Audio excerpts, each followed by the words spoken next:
오늘 말씀의 제목은 자랑할 건 자랑해야죠입니다. 한번 따라하시죠. 자랑할 건 자랑해야지요. 예, 자랑할 건데 자랑하지 못하면 그것도 떳떳지 못한 거예요. 예, 우리나라의 대표적인 문학가, 소설가인 조정래라는 분이 계십니다. 조정래. 그리고 대표적인 문학가이고 호남을 대표하는 문학가입니다. 이분의 대표적인 작품이 태백산맥이라는 책이에요. 아주 방대한 대하 소설입니다. 이분이 이 태백산맥이라는 소설을 쓰면서 이 책에 보면 이런 대목이 나와요. 이 대목이 있어요.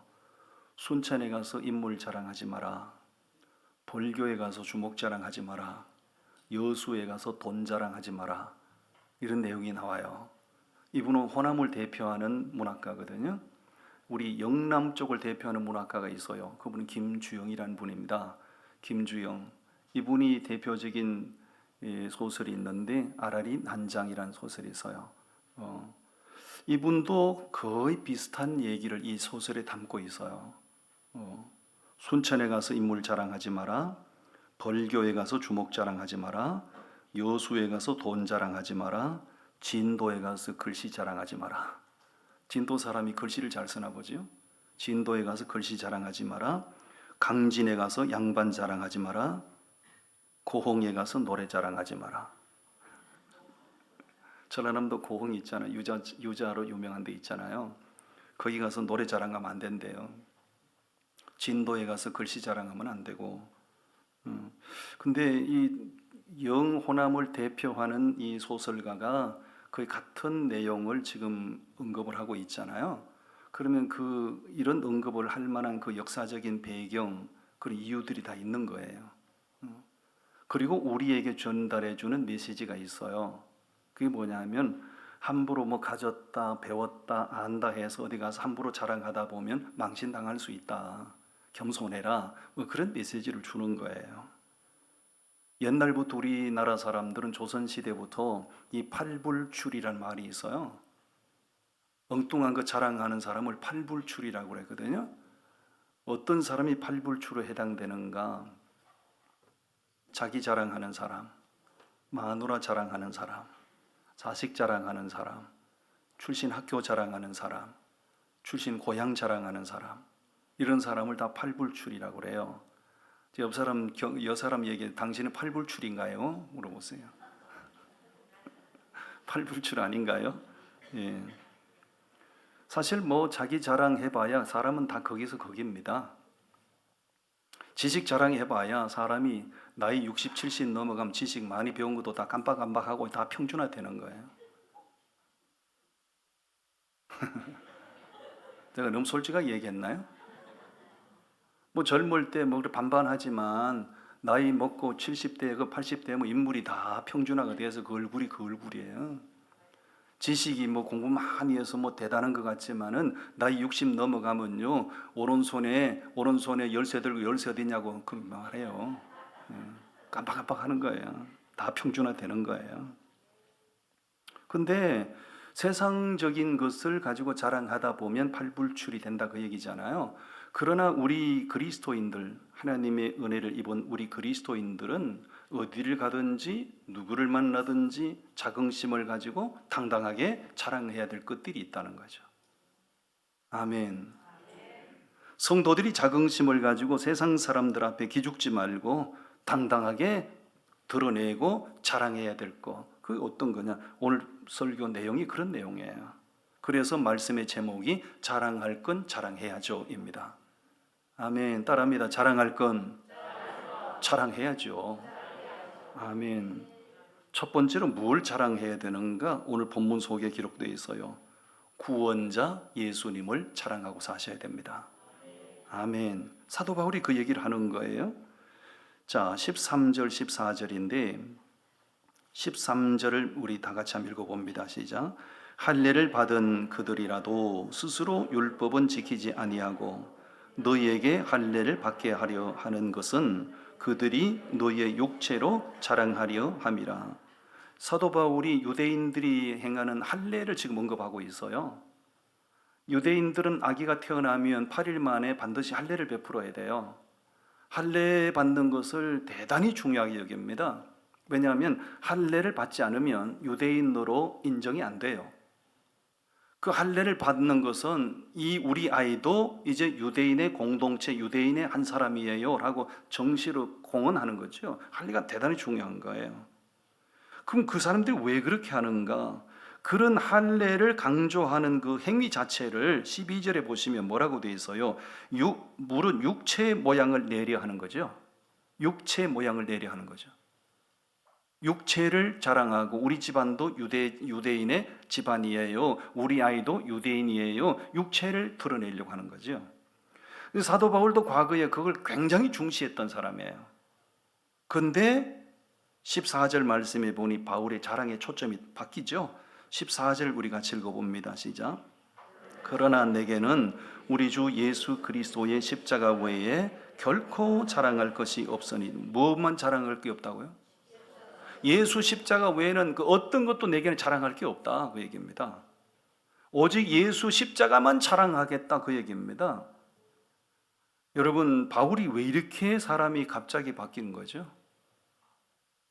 과거에 그 사도 바울이 예수님을 만나기 전에는 어디를 가든지 누구를 만나든지 어깨가 이렇게 올라가 가지고요, 내 누군지 아나, 나 정통 유대인이다 이가, 내 누군지 아나, 내가 베냐민 지파 사람이야, 내 누군지 아나, 내가 가말리엘의 문화생이야. 뭐 늘 사람 만나면 가는 데마다 습관처럼 그런 것들을 자랑하고 살았거든요. 바울이 그렇게 자기를 과신하고 자기를 드러내고 자랑한 게 조금도 과장이 아니고 다 사실이고요, 진실이었어요. 그는 정통 유대인이 맞아요. 그는 베냐민 지파 출신이 맞아요. 그는 가말리엘의 문화생 맞아요. 다 맞아요. 그런데 그것이 전부다고, 그것이 자기 인생의 최고라고 생각했기 때문에 그런 것들을 자랑하고 살았던 거죠. 그런데 14절 말씀에 보니 이제는 그걸 자랑하는 게 아니고 뭘 자랑한다는 거예요? 예수 그리스도의 십자가 외에는 어떤 것도 자랑하지 않겠다, 그 얘기죠. 사람이 왜 이렇게 바뀐 거죠? 이 사람이 진짜 인격적으로 예수님 만났다, 그 얘기입니다. 예수님을 인격적으로 만나기 전에, 그가 본 어게인 거듭나기 전에는 과거에 떠벌리고 자랑하던 그것이 자기 인생을 빛나게 해주는 거라고 생각했는데, 예수님을 인격적으로 딱 만나고 나니 과거에 떠벌리고 자랑했던 건 전부 다 시시한 거예요. 너무 창피한 거죠. 자기를 죄에서 구원해 주신 예수, 자기를 하나님의 진정한 백성 삼아 주신 예수 그리스도를 만나고 나니까요, 과거에 자기가 떠벌리고 자랑했던 것과는 비교가 안 되는 거예요. 그러니까 사도 바울이 이제는 오직 십자가 예수 그리스도만 자랑하고 살겠다, 이렇게 다짐하는 거예요. 여러분, 예수님을 진짜 만난 사람 있잖아요. 그냥 교회 다니는 사람 말고 진짜 예수를 인격적으로 만나서 영적으로 거듭남을 체험한 사람이 있잖아요. 그런 사람은 세상적인 아파트 평수 자랑 안 합니다. 자식 뭐 잘 되는 거 그런 거 별로 자랑 대견스럽게 생각하지 않아요. 물론 감사하지만 진짜 영적으로 born again 한 사람은 예수 그분이 대단하고 예수 그분만 높이고 싶고 예수 그분만 자랑하고 싶은 거예요. 사도 바울이 영적으로 거듭났다는 얘기죠. 여러분, 예수보다도 귀한 존재가 우리 인생 가운데 뭐가 있을까요? 예수보다도 높이고 예수보다도 자랑해야 될 것이 우리 인생 가운데 뭐가 있을까요? 온 세상 사람들이 다 알고 있는 유명한 그림이 있습니다. 최후의 만찬이라는 그림이 있어요. 다 이 그림은 한두 분 다 보셨겠죠? 이 그림은 레오나르도 다빈치의 대표작인데요. 이 레오나르도 다빈치가 1495년도에 이탈리아의 유명한 백작으로부터 이 그림을 그려달라는 의뢰를 받게 돼요. 그래서 3년 동안 그림을 그린다고요. 레오나르도 다빈치는 대단한 인물 아닙니까? 3년 동안 그림을 그려요. 그래서 그림을 그려놓고 이제 친구들을 불러 모아놓고 지인들을 초청해서 이제 그림을 처음에 이제 구경을 시키는 거예요. 근데 지금 이 그림을 보시면 처음에 그렸던 예수님의 그림이 이 모양이 아니었어요. 처음에 그렸던 예수님의 그림은 와인잔을 들고 있는 그림이었어요. 여러분, 그 세상 술 먹는 사람들이 술집에 가서 이렇게 그룹으로 술 먹으면서 건배하는 거 있잖아요. 예수님이 최후의 만찬석상에서 포도주 잔을 들고 있는 그림을 그렸다고요. 그걸 이제 3년 동안 그림을 그려서 이제 다 이제 평가를 받는 거예요. 근데 한 친구가 그림을 보고 딱 이렇게 얘기합니다. 야, 이 와인잔을 보니까 진짜 같다. 예수님이 들고 있는 와인잔을 보니까 진짜 같다. 그 평가를 들으면서 레오나르도 다빈치가 큰 충격을 받습니다. 예수님이 어떤 분인지에 대해서 느낌을 받기를 원했는데 예수님 얘기는 안 하고 예수님이 들고 있는 와인잔이 진짜 같다. 그래서 그 그림을 찢어버렸다는 거 아니에요. 찢어버리고 다시 그린 그림이 지금 보여드린 이 그림이에요. 여러분, 레오나르도 다빈치가 이 그림을 통해서, 그의 작품을 통해서 우리에게 전달한 메시지가 있어요. 예수 외에 다른 것이 예수보다 더 돋보이는 것 용납 안 된다, 그 얘기죠. 예수보다 더 드러나는 것은 용납 안 된다, 그 얘기죠. 왜 그렇습니까? 예수님만 우리의 유일한 구원자시기 때문에요. 우리를 죄와 사망에서 속량해 주신 분은 예수 그리스도, 그분이 유일하잖아요. 그런데 예수보다 더 돋보이는 거, 예수보다 더 찬란한 거, 예수보다 더 자랑할 만한 거 용납 안 된다, 그 얘기죠. 우리 인생 가운데 저는 사도 바울이 한 이 말씀을 묵상하면서 야, 이 바울이 진짜 예수 만난 사람이 맞다는 거죠. 우리 그냥 교회 몇십 년 다닌 거 그거 자랑할 거 없고, 저나 여러분이나 진짜 인격적으로 예수님을 만나서 내가 영적으로 거듭남을 체험한 사람이라면 묻지 않아도 예수 그분을 높이게 돼 있고요, 그분을 자랑하게 돼 있고요, 입만 열면 그분 얘기하게 돼 있어요. 아멘. 예수 자랑, 예수 이야기는 세상 사람들이 하지 못해요.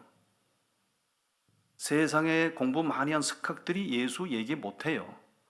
예수 이야기는 누가 하는가? 예수 자랑은 누가 하는가? 예수님을 누가 높이는가? 그분을 만나서 영적으로 거듭난 사람이 예수 얘기할 수 있는 거예요. 아멘. 우리가 예수 믿어서 구원받았다면서 왜 그렇게 예수에 대해서 자긍심이 없나? 왜 그렇게 내가 믿는 예수님을 드러내지 못하는가? 이거 생각해 볼 문제지요. 여러분, 사도 바울이 그랬던 것처럼 시시한 것 자랑하지 말고, 그저 없어질 것 자랑하지 말고, 우리를 구원해 주신 그 대단한 분 주님, 영원한 구원자이신 예수 그분, 예수님 그분을 높이고 그분을 자랑하고 살아야 될 줄로 믿습니다. 아멘. 두 번째 우리가 자랑해야 될 게 있어요. 그 뭐냐면 주님이 내게 베풀어 주신 은혜, 주님이 내게 베풀어 주신 은혜를 자랑하고 사셔야 됩니다. 아멘. 저를 위해서 기도 안 해주셔도 돼요. 기도 안 해주셔도 됩니다. 여러분 설교를 들으시면 돼요. 설교 못할까 봐 지금도 계속 눈을 깜빡거리고 기도하신 분 계신데 고맙긴 한데 기도 안 하셔도 돼요. 설교나 잘 들으세요. 할렐루야. 로마서 15장 말씀을 보겠습니다. 로마서 15장 15절부터 17절까지인데요. 15절부터 우리 함께 봉독합니다. 시작. 그러나 내가 너희로 다시 생각나게 하려고 하나님께서 내게 주신 은혜로 말미암아 더욱 담대히 내략 너희에게 선노니, 그 말씀 중반절에 보시면 하나님이 내게 주신 은혜라는 표현이 있죠. 바울이 얘기한 하나님이 내게 자기에게 주신 은혜가 있다는 거예요. 그 은혜가 뭘까요? 16절 읽겠습니다. 시작. 이 은혜는 곧 나로 이방인을 위하여 그리스도 예수의 일꾼이 되어. 자, 바울이 하나님이 내게 주신 은혜가 있는데 그 은혜가 뭐라는 거예요? 이방인들에게 가서 복음 전하라고 사도로 불러주신 그게 은혜라는 거죠. 여러분 저를 봐주시겠어요? 우리가 저도 그렇고 우리 한국교회 성도님들이 은혜란 말을 참 좋아해요. 은혜. 뭐 상대방을 배려하면서 오늘 은혜 받으세요 이렇게 말하기도 하고, 아니면 오늘의 그 집회 가서 엄청 은혜 받았어요 라는 그냥 말을 하기도 하고, 은혜란 말을 많이 좋아하고 은혜란 말을 많이 씁니다. 근데 우리가 그토록 좋아하는 이 은혜라고 하는 것은 어떤 형태를 말하는 거예요? 기분 좋게 하는 거, 내 삶을 빛나게 하는 거, 아주 프라우드한 거, 이런 것들을 다 은혜라고 생각을 하는 거예요. 맞지요? 어디가 상처받았는데 은혜 받았다고 얘기하지 않잖아요. 우리는 보통 은혜를 생각하면 그런 것들을 생각하는 거예요. 근데 사도 바울이 말씀하는 은혜는 어떤 거예요? 하나님이 그에게 주신 은혜가 뭐가 은혜라는 거예요? 자기를 불러서 이방인에게 가서 복음 전하는 것을 하나님이 자신에게 주신 은혜라는 거예요. 아멘입니까? 이게 얼마나 대단한 일인지 아세요? 여러분 보세요. 사도 바울은 정통 유대인입니다. 유대인 중에서도요, 열심당원이에요.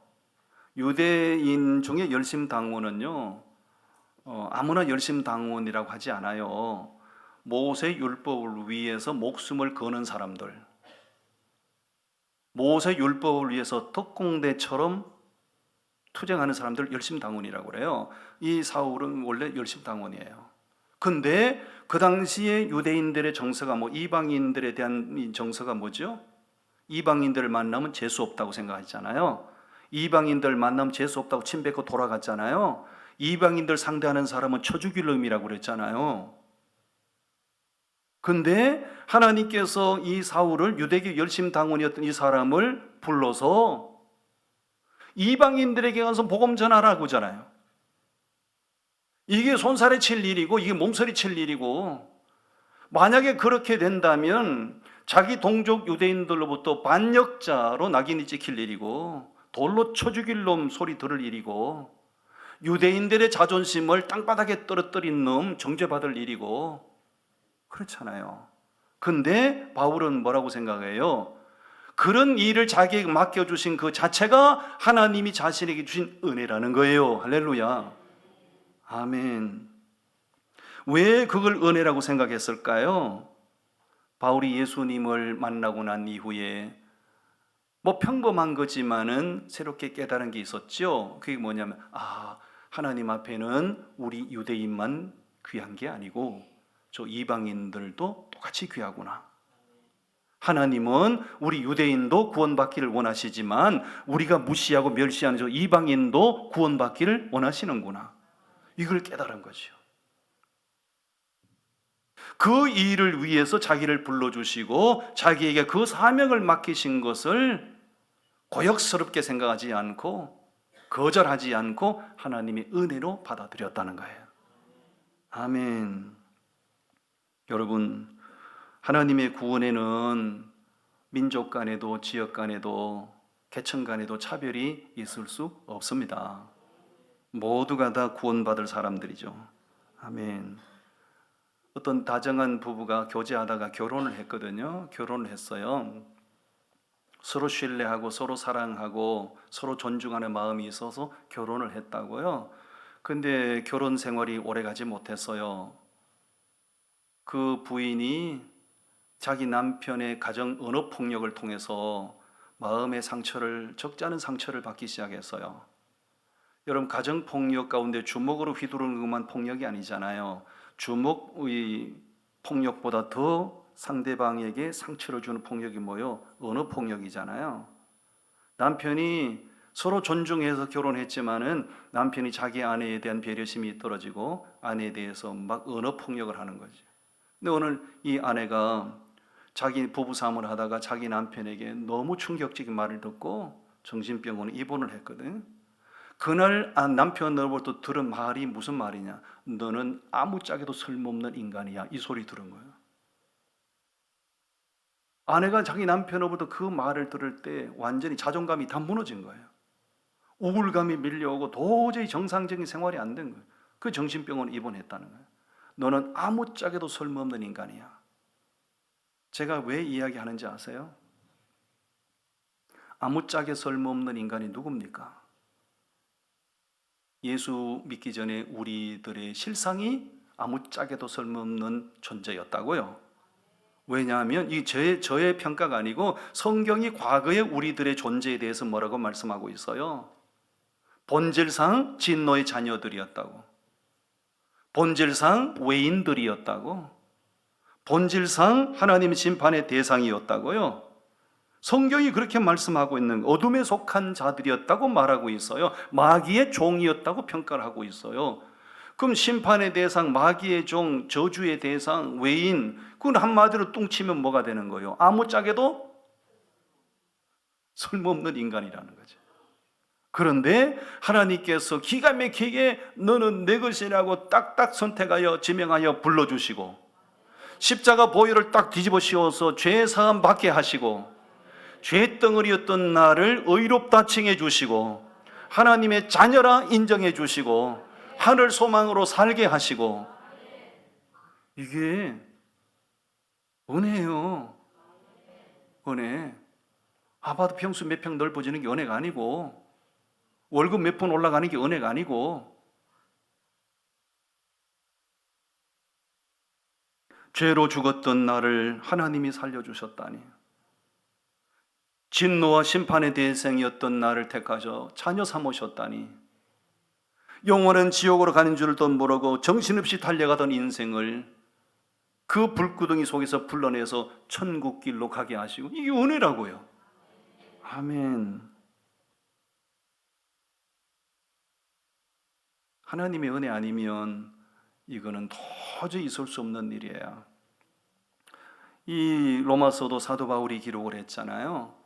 사도 바울이 예수님을 만나고 나서 자기의 존재를 돌아보니 고린도전서 15장 10절에서 바울이 고백처럼 한 말이 있어요. 오직 나의 나된 것은 다 뭐요? 하나님의 은혜로다. 자기 인생 가운데 하나님의 은혜를 벗겨버리면 죄 찌꺼기만 남는 거다. 그걸 발견한 거예요.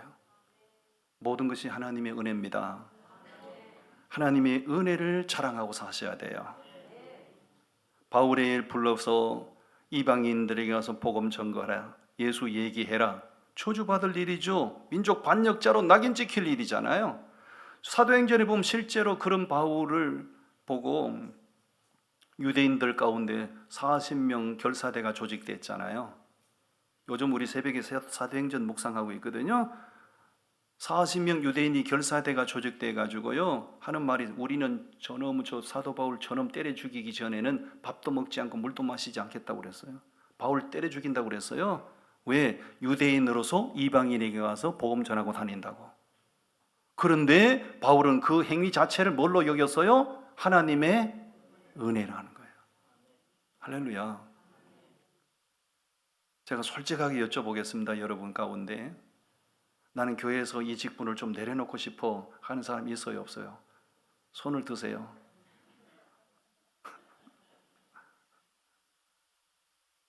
주방 예찬팀이 고생 많이 하실 거예요. 예찬팀이 이제 그만할래요. 그런 말이 들리기도 하고, 너 뭐 안 뻔하죠. 내가 매일 관심 가지고 보니까 힘들잖아요.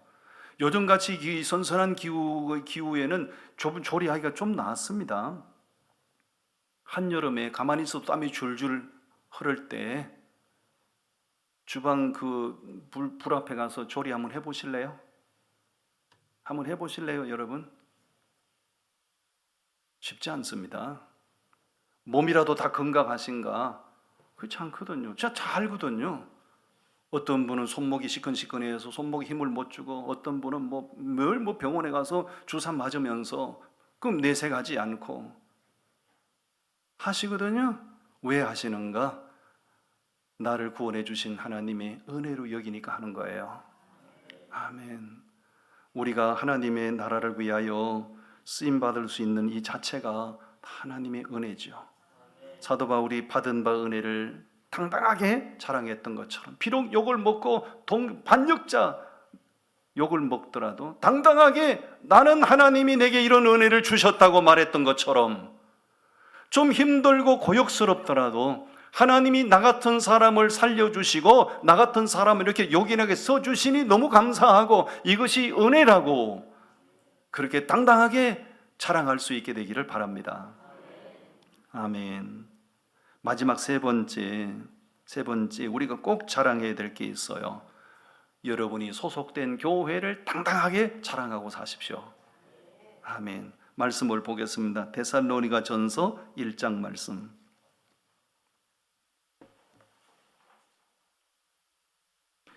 데살로니가 전서 1장 7절과 8절 말씀 우리 함께 읽겠습니다. 시작. 그러므로 너희가 마게도냐와 아가야에 있는 모든 믿는 자의 본이 되었느니라. 주의 말씀이 너희에게로부터 마게도냐와 아가야에만 들릴 뿐 아니라 하나님을 향하는 너희 믿음의 소문이 각처에 퍼졌으므로 우리는 아무 말도 할 것이 없노라. 아멘. 사도 바울이 데살로니가 교회를 극찬하는 말씀이거든요. 극찬하는 말씀이에요.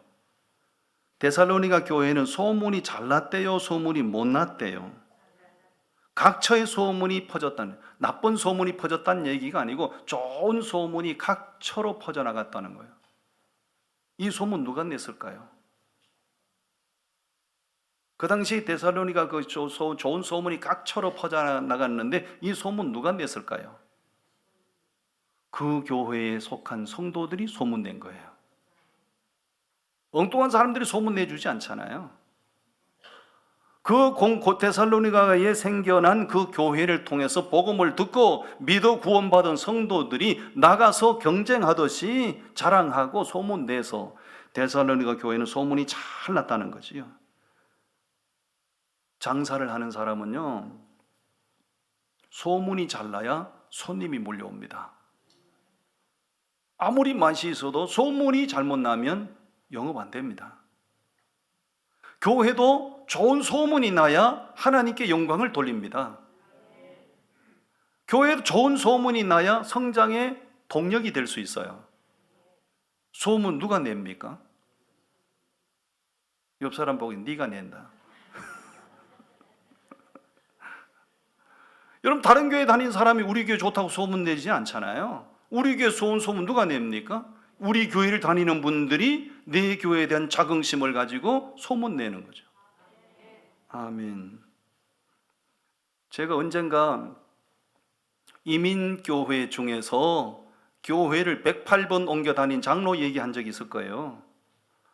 한국에서는 모르지만 이민사회는요, 미국이 땅이 넓어도요, 이민사회는 손바닥 아닙니다. 그 이민 LA 바닥에서 이민교회를 108번 옮겨 다닌 108번내를 하셨나? 명색이 교회 직분은 장로요, 장로. 근데 교회를 108번 옮겨 다니는 거예요. 자기 기준에 맞지 않으니까 옮기는 거예요, 자꾸. 자기 기준에 맞지 않으니까 교회 비판하면서, 목사 비판하면서 옮기다 보니 자기도 모르게 108번 옮겨 다닌 거예요. 근데 웃기는 게 뭔지 알아요? 그 장로님이 노트북에다가 교회 리스트를 전부 다 작성해. 무슨 논문 쓰듯이. 어느 교회는 무슨 문제가 있고, 어느 교회는 뭐가 안 좋고, 어느 교회는 목사가 뭐가 있고, 전부 다 작성해가지고요, 보물단지처럼 들고 다녀. 그런 사람 빨리 죽어야 돼. 초신자가 그러면 이해하지 몰라서 그런다고. 장로란 사람이, 여러분, 교회에서 장로 장립을 받는다는 얘기는 그 교회를 위해서 목숨을 바치겠다는 거잖아요. 근데 자기 기준에 맞지 않는다고 해서 그걸 전부 다 리스트 기록을 남겨가지고 노트북을 보물단지처럼 들고 다니면서, 자기도 몰랐겠지. 108번 옮겨 다닌다는 건 몰랐겠지. 그 사람이 나이를 먹고 죽었어요? 죽었습니다. 아무도 장례식 집례를 안 해주려고 그러는 거예요. 그 장로하면 전부 다 고개를 흔드는 거예요. 그 사람 인생을 잘 사는, 신앙생활 잘 한 겁니까? 못 한 겁니까? 신앙생활 엉망진창으로 한 거죠. 부끄러운 인생을 살다가 한 거죠. 여러분, 교회는, 이 땅의 교회는요, 어디를 가도 완벽한 교회는 없어요. 제가 장담합니다. 완벽한 교회는 천국 가야 있어요. 이 땅에 존재하는 교회는 아무리 좋아 보여도요, 그 교회 속에 들어가 보면 또 문제가 있어요. 이 땅의 지구상에 있는 교회는 지금 세워져 가는 중이지 완성된 교회가 아니라고요. 그렇기 때문에 아무리 좋은가 싶어서 그 교회 속에 들어가 보면 또 문제가 보이는 거예요. 그러므로 좋은 교회 찾아 옮겨 다닐 생각하지 마시고요, 이 교회에서 소금처럼 녹아지셔서 좋은 교회를 만드세요. 아멘. 여러분, 교회 자랑할 때 한 가지 주의하실 점이 있어요. 꼭 명심해 주세요. 교회 자랑하시는, 내가 다니는 교회에 대한 자긍심을 가지고 자랑하는 건 참 좋은데 꼭 조심하셔야 될 게 있어요. 상대편 교회를 무시하거나 비하시키면 안 돼요. 이건 제가 직접 다 겪어본 일이에요. 제가 처음 교회를 개척했는데 교인들이 한 10명 됐을 때예요. 여의도 순복음교회 구역장님들이 서울 다 포진되어 있잖아요. 그분 구역장님들은 빨간 가방에다 여의도 순복음교회 마크가 다 찍혀 있어요. 그 가방을 흔들고 다니면서 이제 전도하는 거예요. 어디 교회 다니세요? 예, 여기 교회 다녀요. 개척교회 여기 다녀요.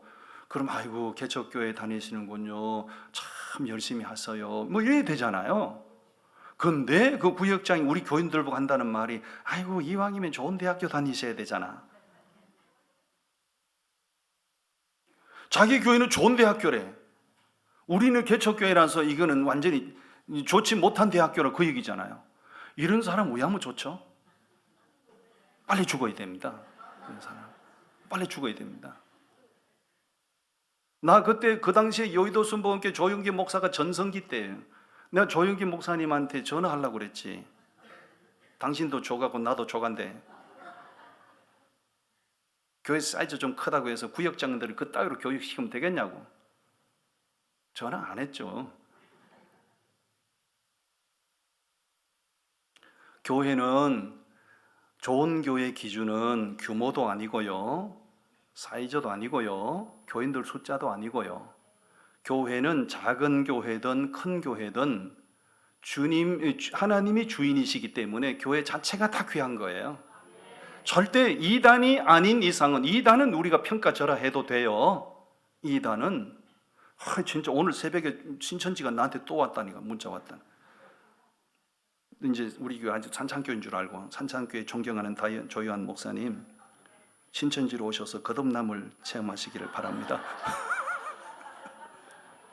어젯밤에도 오고 일주일 매일 와요. 매일 와요. 근데 내가 이제 이 단절하려고 하다가 이 인간들이 무슨 얘기를 하나 싶어서 그것이 알고 싶다 해서 계속 채널을 열어놓고 있는 거예요. 나보고 항상 존경한대. 내가 속으로 네가 존경 안 해도 된다. 계속 거듭남을 체험하시기를 바랍니다. 신천지의 비밀을 배우시기 바랍니다. 14만 4천 명에 나도 포함되기를 바랍니다. 아이고, 정말 돌고 자빠졌네.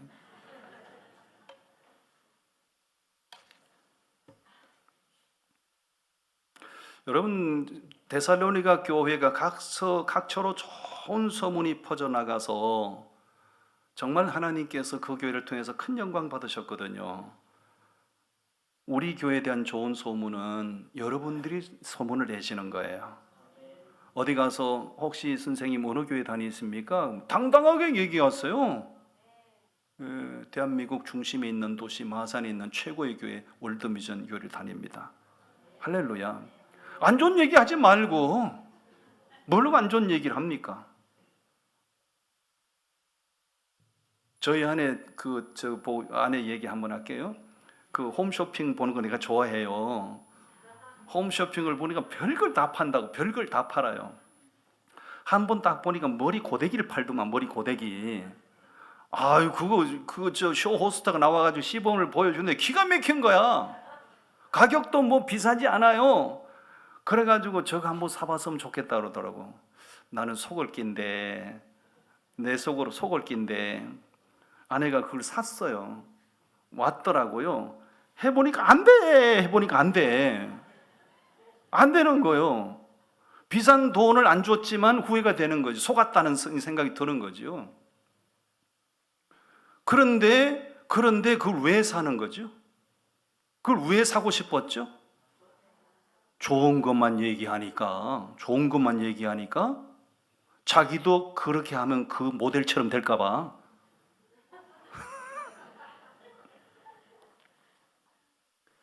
안 좋은 거 얘기하면 여러분들이 이거 구입하셔서 해보시면 나처럼 안 될 가능성이 90%입니다. 그럼 누가 사요? 안 될 때 안 되더라도 좋다고 얘기하니까 속아서 사는 거예요. 뭐 이게 나쁜 수법이긴 하지만 자기가 다니는 교회에 대한 자긍심도 없고 자기가 말씀의 꼴을 받아먹는 목회자의 담임 목사에 대한 자긍심도 없고 그래가지고는 안 된다. 여러분들이 나가셔서 교회에 대한 자긍심을 가지고 목회자에 대한 자긍심을 가지고 내 교회에 대한 자긍심을 가지고 아멘 좀 하이소. 자랑하시라고요. 자랑하시라고. 할렐루야. 그래서 아이고 권사님 월드미션 교회 다니신다면요 그렇습니다. 그 교회 어때요? 이렇게 하면 됩니다. 말할 필요 없어요. 이렇게 하면 된다고. 요즘 내가 설교 준비하면 이런 생각을 해봤어요. 지금 전 세계적으로 가장 바쁜 사람 두 사람이 있어요. 그 사람 트럼프하고 해리스야. 내가 전화를 해봤지. 그랬더니 월드미션 교회 어때? 이렇게 같대. 이게 나만의 착각이에요. 나만의 착각. 트럼프가 월드미션 교회 어때? 이런다고. 해리스가 월드미션 교회 어때? 이래. 얼마나 행복합니까? 만약에 이렇게 하면 어떻게 돼? 슬픈 거죠. 이렇게 하니까 행복하잖아요. 착각이지만 행복하잖아요. 아멘. 우리 연습합니다. 연습만 둘이 마주보고 월드미션 교회 어때요?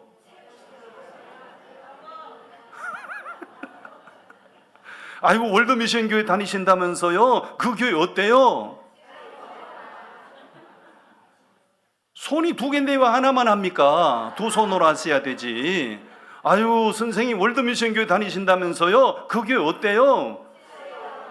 이렇게만 하시라고. 할렐루야.